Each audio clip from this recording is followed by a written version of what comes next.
ಕಾಂಗ್ರೆಸ್ಸಿಗರ ರಕ್ತದಲ್ಲೇ ಸರ್ವಾಧಿಕಾರ ಇದೆ. ಇಂದಿರಾ ಗಾಂಧಿ ಅವರು ಈ ದೇಶದ ಮೇಲೆ ತುರ್ತು ಪರಿಸ್ಥಿತಿ ಹೇರಿ 50 ವರ್ಷ ತುಂಬಿದೆ. ಆ ಕರಾಳ ದಿನವನ್ನು ಕರ್ನಾಟಕದಲ್ಲಿ ಸುವರ್ಣ ಮಹೋತ್ಸವವನ್ನು ಕಾಂಗ್ರೆಸ್ ಆಚರಿಸುತ್ತಿದೆ ಎಂದು ಜೆಡಿಎಸ್ ಯುವ ಘಟಕದ ರಾಜ್ಯಾಧ್ಯಕ್ಷ ನಿಖಿಲ ಕುಮಾರಸ್ವಾಮಿ ಕಿಡಿಕಾರಿದರು. ಬೆಂಗಳೂರಿನ ಜೆಪಿ ನಗರದ ನಿವಾಸದ ಬಳಿ ಮಾಧ್ಯಮದವರ ಜೊತೆ ಮಾತನಾಡಿದ ಅವರು, ವಿಧಾನಸೌಧಕ್ಕೆ ಮಾಧ್ಯಮಗಳಿಗೆ ನಿರ್ಬಂಧ ಕುರಿತು ತೀವ್ರವಾಗಿ ಖಂಡಿಸಿದರು. ವಿಧಾನಸೌಧ ನಮ್ಮ ರಾಜ್ಯದ ಶಕ್ತಿಸೌಧ. ಇಂತಹ ಶಕ್ತಿಸೌಧದಲ್ಲಿ ಎಮರ್ಜೆನ್ಸಿ 2.0 ತಂದಿದ್ದಾರೆ. ಇಂತಹ ಸರ್ವಾಧಿಕಾರದ ಮನಸ್ಥಿತಿ ಕಾಂಗ್ರೆಸ್ ಪಕ್ಷದ ಡಿಎನ್ಎ ಬದಲಾಗಿಲ್ಲ, ಅವರ ರಕ್ತದಲ್ಲೇ ಬಂದಿದೆ ಎಂದು ನಿಖಿಲ ಕುಮಾರಸ್ವಾಮಿ ವಾಗ್ದಾಳಿ ನಡೆಸಿದರು. ಸಂವಿಧಾನದ ಅಡಿಯಲ್ಲಿ ಮಾಧ್ಯಮದವರ ಅಭಿಪ್ರಾಯವನ್ನ ವ್ಯಕ್ತಪಡಿಸುವುದಕ್ಕೆ ಎಲ್ಲರಿಗೂ ಹಕ್ಕಿದೆ. ಭದ್ರತೆ ಮತ್ತು ತಾಂತ್ರಿಕ ಕಾರಣದಿಂದ ವಿಧಾನಸೌಧಕ್ಕೆ ಮಾಧ್ಯಮಗಳನ್ನು ನಿರ್ಬಂಧಿಸಿರುವುದು ಅವರ ಹೇಡಿತನ. ಇದರ ಉದ್ದೇಶ ವಿಧಾನಸೌಧದಲ್ಲಿ ಸರ್ಕಾರದ ಜನಪ್ರತಿನಿಧಿಗಳು ನಡೆಸುತ್ತಿರುವ ಅವ್ಯವಹಾರ, ಭ್ರಷ್ಟಾಚಾರವನ್ನು ಮುಚ್ಚುವುದಕ್ಕೆ ಮಾಧ್ಯಮಗಳನ್ನು ನಿರ್ಬಂಧಿಸಿದ್ದಾರೆ ಎಂದು ಆಕ್ರೋಶ ವ್ಯಕ್ತಪಡಿಸಿದರು. ಬಹುಶಃ ಇದನ್ನು ನೋಡಿದಾಗ ನನಗೆ ಒಂದು ನೆನಪಾಗ್ತಕ್ಕಂಥದ್ದು,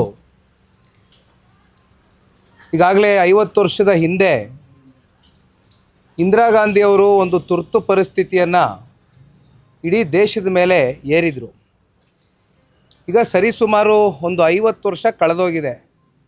ಬಹುಶಃ ಇವತ್ತಿನ ಈ ಸರ್ಕಾರದ ಸರ್ವಾಧಿಕಾರಿ ಮನಸ್ಥಿತಿಯನ್ನು ನೋಡಿದಾಗ ಆ 50ನೇ ವರ್ಷದ ಸುವರ್ಣ ಮಹೋತ್ಸವವನ್ನು ಕರ್ನಾಟಕದಲ್ಲಿ ಆಚರಣೆ ಮಾಡ್ತಾ ಇದ್ದಾರೇನೋ ಅಂತಕ್ಕಂಥದ್ದು ನನ್ನ ಭಾವನೆ. ವಿಧಾನಸೌಧ ಒಂದು ರೀತಿ ನಮಗೆ ಶಕ್ತಿಸೌಧ ಇದ್ದಂತೆ. ಇಂಥ ಒಂದು ಶಕ್ತಿಸೌಧದಲ್ಲಿ ಇವತ್ತು ಎಮರ್ಜೆನ್ಸಿ 2.0ನ ಡಿಕ್ಲೇರ್ ಮಾಡ್ತಕ್ಕಂಥದ್ದಕ್ಕೆ ಇವತ್ತು ಕಾಂಗ್ರೆಸ್ನವರು ಮುಂದಾಗಿದ್ದಾರೆ. ಇಂಥ ಸರ್ವಾಧಿಕಾರಿ ಮನಸ್ಥಿತಿ ಬಹುಶಃ ಈ ಕಾಂಗ್ರೆಸ್ನವ್ರನ್ನ DNA ಈಗಾಗಲೇ ರಕ್ತಗತವಾಗಿ ಬಹುಶಃ ಅವ್ರಿಗೆ ಹಿಂದಿನಿಂದನೂ ಕೂಡ ಇದು ಒಂದು ರೀತಿ ಅಭ್ಯಾಸ ಆಗಿಬಿಟ್ಟಿದೆ.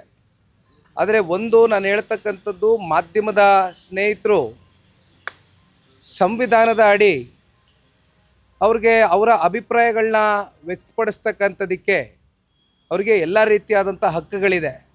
ಆದರೆ ಇವತ್ತು ಸರ್ಕಾರ ಕೊಡ್ತಾ ಇರ್ತಕ್ಕಂಥ ಕಾರಣಗಳೇನು, ಭದ್ರತೆನೋ ತಾಂತ್ರಿಕ ಸಮಸ್ಯೆ ಇರ್ತಕ್ಕಂಥ ಹಿನ್ನೆಲೆಯಲ್ಲಿ ನಾವು ಇವತ್ತು ಈ ಒಂದು ನಿರ್ಧಾರವನ್ನು ತಗೊಳ್ಬೇಕಾಗ್ತದೆ, ಮಾಧ್ಯಮದವ್ರ ಮೇಲೆ ನಿರ್ಬಂಧವನ್ನು ಏರಬೇಕಾಗ್ತದೆ ಅಂತಾರೆ. ಆದರೆ ಒಂದು ಇಲ್ಲಿ ಸ್ಪಷ್ಟವಾಗಿ ತಿಳಿತಕ್ಕಂಥದ್ದು, ಕಾಂಗ್ರೆಸ್ನಲ್ಲಿ ಇರ್ತಕ್ಕಂಥ ಸರ್ಕಾರದ ಜನಪ್ರತಿನಿಧಿಗಳು ವಿಧಾನಸೌಧದಲ್ಲಿ ನಡೆಸ್ತಾ ಇರ್ತಕ್ಕಂಥ ಅವ್ಯವಹಾರಗಳು, ಭ್ರಷ್ಟಾಚಾರಗಳು, ಅನೇಕ ಲೋಪದೋಷಗಳನ್ನ ಮುಚ್ಚುಮರೆ ಮಾಡ್ಕೊಳ್ಳೋದಕ್ಕೋಸ್ಕರ ಇವತ್ತು ಇಂಥ ಒಂದು ನಿರ್ಬಂಧಗಳನ್ನ ಮಾಧ್ಯಮದ ಸ್ನೇಹಿತರ ಮೇಲೆ ಏರ್ತಾ ಇರ್ತಕ್ಕಂಥದ್ದು ನಿಜಕ್ಕೂ ಕೂಡ ಅತ್ಯಂತ ಕರಾಳವಾದಂಥ ಒಂದು ದಿನ ಇವತ್ತು ಈ ಕಾಂಗ್ರೆಸ್ನ ಸರ್ಕಾರಕ್ಕೆ ಅಂತಕ್ಕಂಥದ್ದು ಈ ಸಂದರ್ಭದಲ್ಲಿ ತಿಳಿಸ್ಲಿಕ್ಕೆ ಬಯಸ್ತೇನೆ.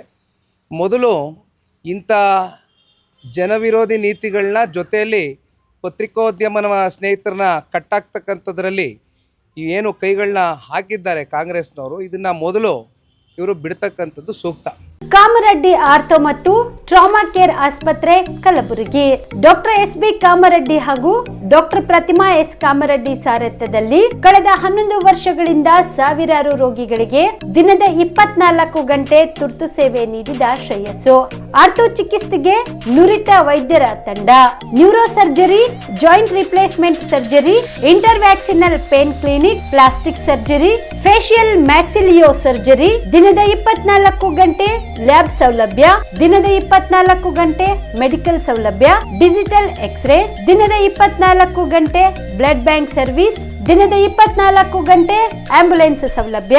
ಹೆಚ್ಚಿನ ಮಾಹಿತಿಗಾಗಿ ಸಂಪರ್ಕಿಸಿ ಸರ್ಕಾರಿ ITI ಕಾಲೇಜು ಮುಂಭಾಗ, ಕಾಮರೆಡ್ಡಿ ಆರ್ಥೋ ಮತ್ತು ಟ್ರಾಮಾ ಕೇರ್ ಆಸ್ಪತ್ರೆ, ಕಲಬುರಗಿ. Phone number 084722566163.